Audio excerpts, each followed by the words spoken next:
Well, the Irish Rebels, it was Algiers Irish Rebels. It was run by Dutch Grunmeyer and Ennis Grunmeyer and Uncle Earl Schmidt and a bunch of folks like that. It started off as a friendship club uh, from Algiers, and would take with Gretna. They'd get a bus ride to go watch the Astros play.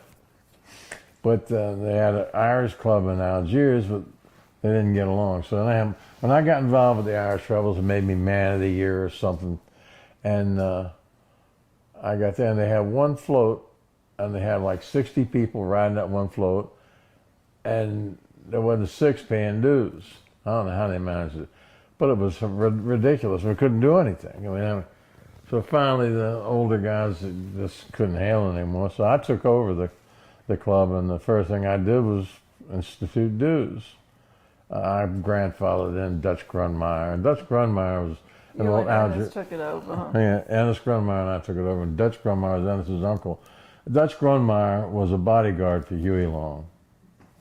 See, so he had a great story. But anyhow, we took it over. In that first year, we had that one float. Then we went to 2 floats, and then we set up practices of what we can do and can't do, and it just grew from there. People enjoyed it because we made it a pleasure thing. We didn't make it like a Mardi Gras club we had to go out and do.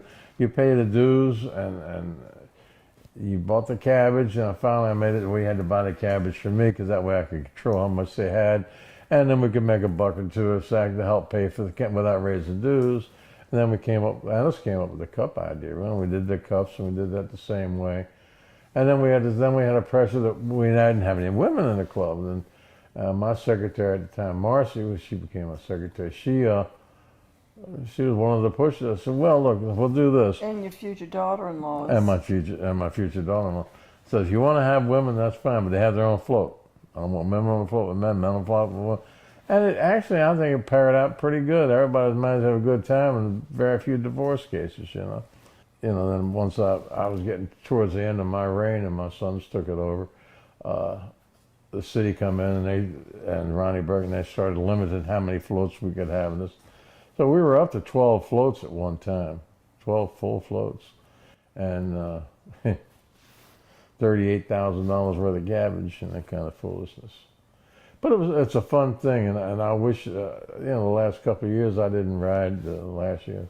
My health just wouldn't let me. I didn't want to be a burden on anybody. I wanted everybody to enjoy it. And if my son Lance was going to always worry about if I was falling down or getting pushed around, then because that's what he did the last time I rode. I was more worried about him worrying about me than I was about. So I think it works out better that I do my part, what I do now, and support them. And they're doing a great job with it, so who can complain?